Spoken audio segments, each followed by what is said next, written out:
മലപ്പുറം കാളികാവിൽ ആളക്കൊല്ലി കടുവയെ പിടികൂടാനുള്ള ദൗത്യം 5ാം ദിവസവും തുടരുകയാണ്. തിരച്ചിൽ തുടരുന്നതിനിടെ കടുവയുടെ കാൽപ്പാടുകൾ മറ്റൊരിടത്ത് കണ്ടെത്തി. നേരത്തെ സ്ഥാപിച്ച നിരീക്ഷണ ക്യാമറകളിൽ കടുവയുടെ കൂടുതൽ ദൃശ്യങ്ങൾ ഇന്നും ലഭിച്ചില്ല.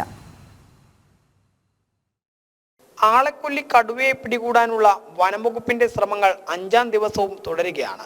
കടുവയെ നിരീക്ഷിക്കുന്നതിനായി സ്ഥാപിച്ച 50 ക്യാമറകളിലും അധികമായി സ്ഥാപിച്ച 5 ലൈവ് സ്ട്രീമിംഗ് ക്യാമറകളിലും ഇന്നും ദൃശ്യങ്ങളൊന്നും പതിഞ്ഞിട്ടില്ല.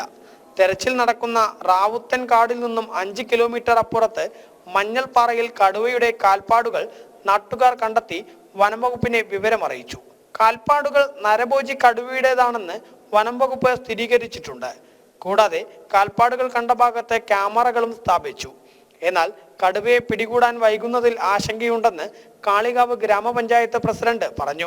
ആളുകൾക്ക് തീർച്ചയായിട്ടും ആശങ്കയുണ്ട്. ഇപ്പൊ ഇന്ന് രാവിലെ മഞ്ഞൾപ്പാറ, അതായത് നമ്മുടെ കാളികാവ് പഞ്ചായത്തിലായിരുന്നു ആദ്യം ഇത് കണ്ടുകൊണ്ടിരുന്നത്. ഇപ്പൊ തൊട്ടപ്പുറത്ത് മഞ്ഞൾപ്പാറ എന്ന് പറഞ്ഞ സ്ഥലത്ത്, അത് കരുവാരുണ്ട് പഞ്ചായത്താ വരിക. അപ്പൊ അവിടെ കണ്ടു എന്ന് പറഞ്ഞിട്ട് ഇപ്പൊ ഞാൻ അവിടെ വന്ന സമയത്ത് ഇവിടുന്ന് ഫുൾ ടീം അങ്ങോട്ട് പോയിട്ടുണ്ട് എന്നുള്ളതാണ് അറിയാൻ കഴിഞ്ഞിട്ടുള്ളത്. അപ്പൊ ഇത് ജനങ്ങളെ സംബന്ധിച്ചിടത്തോളം വളരെ ഒരു ആശങ്കയാണ്. കാരണം ഇത് ഒരു സ്ഥലത്തുനിന്ന് കണ്ടു, പിന്നെ കുറച്ച് അപ്പുറത്തുള്ള സ്ഥലങ്ങളിൽ കണ്ടു എന്ന് പറയുമ്പോൾ ആളുകൾ ഇപ്പൊ എത്രത്തോളം ഭയാനകമായിട്ടാണ് അവിടെ ജീവിക്കുന്നത് എന്നുള്ളത് നമുക്ക് അങ്ങനെ ഊഹിക്കുമ്പോൾ തന്നെ മനസ്സിലാവും. കടുവയുടെ സാന്നിധ്യം ഉറപ്പാക്കിയതിനു ശേഷം മാത്രമേ മുത്തങ്ങയിൽ നിന്നെത്തിച്ച 2 കുങ്കിയാനകളുമായുള്ള തെരച്ചിൽ ആരംഭിക്കുകയുള്ളൂ. കുങ്കിയാനയുടെ ആക്രമണത്തിൽ പരിക്കേറ്റ പാപ്പാൻ അഭയ് കൃഷ്ണയുടെ ആരോഗ്യനിലയിൽ പുരോഗതിയുണ്ട്.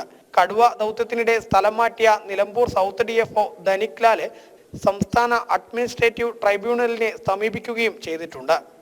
ജനം, മലപ്പുറം.